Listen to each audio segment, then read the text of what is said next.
I've been obsessed with my rose bushes lately, watching them grow after being literal sticks just weeks ago to flourishing.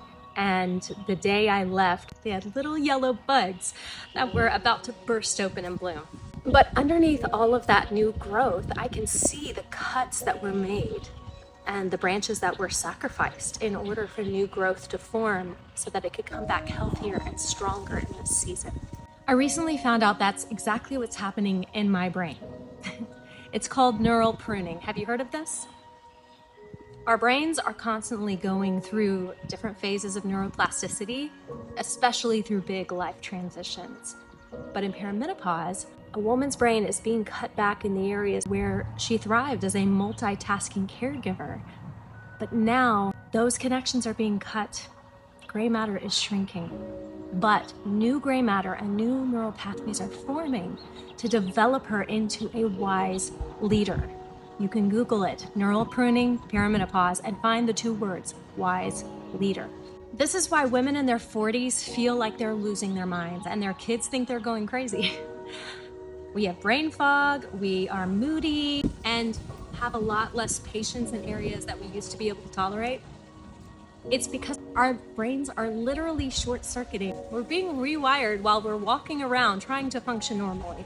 But when I sat with this new revelation, Romans 12:1-2 became physical for me. Therefore, I urge you, brothers and sisters, in view of God's mercy, to present your bodies as living sacrifices, holy and pleasing to God. This is your true and proper worship.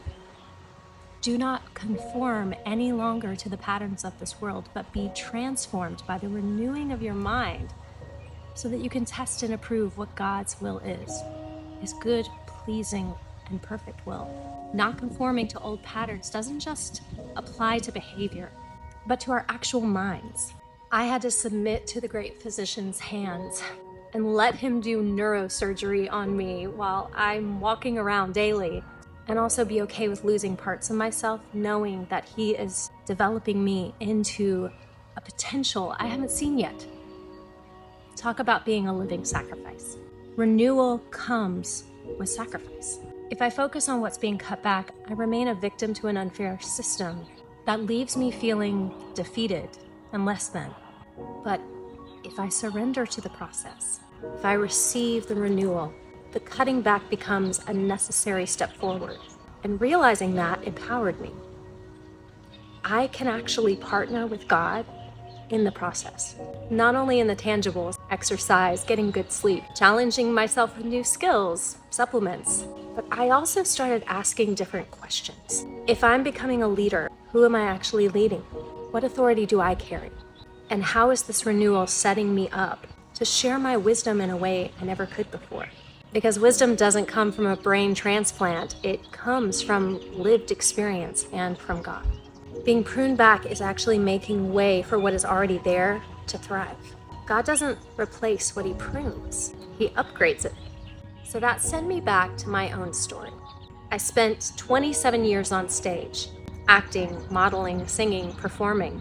When I left that career to become a mom, I thought that I had laid it on the altar to be burned. It was a life I intentionally put aside and did not want to revisit because it had gotten ugly and it lacked purpose. Being a mom and leaning into ministry felt like my true calling. And it is, but postpartum depression nearly took me out. My intrusive thoughts got so dark. I was terrified to tell anyone, including my husband. It got to the point where I would pray whenever I would take a knife to cut a vegetable. I wouldn't even bathe my kids until my husband got home. It was that scary.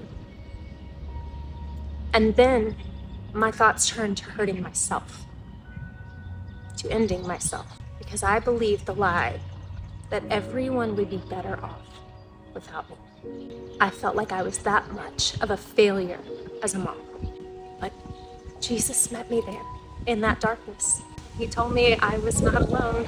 He invited me to be still, to be loved. And in that stillness, he healed me from years of suppressed emotions, anger, sadness, grief and hurt. Things I had never acknowledged or taken time to deal with because I was too busy acting fine and performing for applause even when I got off the stage. I still believed that I had to earn love and approval, even from him. He helped me learn to rest, to be loved without doing anything to earn it, to take authority over my mind, over my thoughts, and distinguish my voice from the voice of the enemy, from the intrusive lies that were not actually my voice. And then slowly, it took about 6 to 8 years, he started to rebuild my identity. He led me back to joy, to loving music, to purifying worship through teaching preschoolers music. I call that my joy job. And then unexpectedly and deliberately, he invited me back to the stage to play Naomi Judd. If it had been any other role, I would have said no, but because I know her story and I know that level of darkness that she faced, because I have a personal story of meeting her, I knew I was supposed to play her. I knew I could play her and do it well. But even more than that, I knew I could speak to her grieving audience and wanted to show them that survival is possible by the grace of God. I get to share my testimony with them while telling her story. Here's what I'm learning about pruning. What I thought I'd sacrificed on the altar to be burned up was actually a hard prune in my life. And in pruning, you don't kill the plant when you cut it back. Those same roots have to adapt and find new pathways to grow so that they can come back stronger and healthier than ever before. God used my depression, my healing, my motherhood, teaching, all of it, to create new neural pathways in my brain and in my story, to equip me to come back stronger and flourish in a new season and on a new stage in a way I never expected. God wastes nothing, not even the pruned parts, because with God, whatever gets cut away doesn't get thrown away. It becomes material that He can build with. Our mess becomes our message.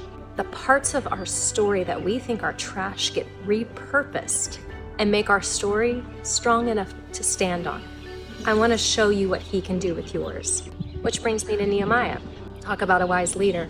Now, if you're in ministry, especially Revelation Wellness, I know you've read Nehemiah, possibly multiple times. Now, I thought I was going to read this book to my kids and teach them what I knew about leadership. But of course, as God always does when you step back into the living word, He gave me a fresh revelation. So let's recap. The exiles returned. The temple had been rebuilt, but the wall still lay in ruins and they were exposed. Nehemiah was grieved to hear this. So he prayed for about 4 months. He asked the king, who he worked for permission to go and rebuild. The king granted him authority, provision, leave time, everything he needed. And so he set off on purpose. He didn't tell anyone his plans. He spent 3 days listening. Then one night he went out with a trusted few to survey what was left. The rubble was so thick that the donkey couldn't walk through it, so he had to go around it. It was that word that caught my attention. Rubble. Nehemiah shares his plans with the people. God stirs up their enthusiasm and they get to work. Nehemiah instructs them to build what's right in front of them. Some take on more, some take on less, but they don't wait for new resources. They use what they have, the rubble. Then comes the opposition. Sanballat says, what does a bunch of poor, feeble Jews think they are doing? Do they think they can build the wall in a single day just by offering sacrifices? Do they actually think they can make something of stones from a rubbish heap, and charred ones at that? And Tobiah says, that stone wall could collapse even if a fox walked on it. Lies, labels, doubt, mockery, imposter syndrome, dressed up in someone else's voice. Sometimes that voice is coming from inside your own head. It sounds like your own thoughts, but it's not your voice. The people start to get discouraged. They say, the workers are getting tired and there's so much rubble to be moved. We will never be able to build this by ourselves. Nehemiah gets angry, but he prays. He listens, but he does not back down. He calls in guards and he tells the people to arm themselves. So now they're building with one hand and holding a weapon in the other hand. You would think that was a losing game. But in 52 days, that's 7.5 weeks, the wall was finished with no gaps. Nothing is impossible with God. And when they dedicate it, they stand on top of it and walk the perimeter with a choir, worshiping God to show the opposition how secure and strong this wall is and that God did this. I would love to continue to unpack this whole rich book with you, but I want to get to the point that I'm making. As you're seeking the Lord for strategy and wisdom on how to share your wisdom as leaders in this season, I want to invite you to revisit the rubble in your own story. The parts you thought were torn down, thrown away, burned, maybe what you've been calling failure, a season you don't talk about, or you've been hiding behind a door, the gift you laid down and told yourself you were done with. And I want you to recognize the Tobiah and Sanballat in your own life, internal or external, that has made you discount it. The voice that told you it was not enough, you're too late, or that someone else is already doing it better. Because I believe there may be threads in your story that connect that you haven't seen yet. I've created something called the Rubble Inventory. It's 5 questions that help you excavate what's true and to see the pattern in your story. You can start with what God brings to mind or what's right in front of you, or you can be as specific as you want to be and go into all of it. The more you give it, the more you'll receive from it. Before we finish, I want you to think about the guards in your life, the prayer warriors, the ones who hold the word over you when you've forgotten what it says, the accountability partner who asks hard questions when you've gone quiet. Because Tobiah is going to come back and try to take residence in the temple. Nehemiah had to kick him out. You may have to do the same. But if you have your guards and you have the word as your weapon, nothing is impossible with God. So, are you ready to go deeper? Comment Rubble if you want access to the Rubble inventory.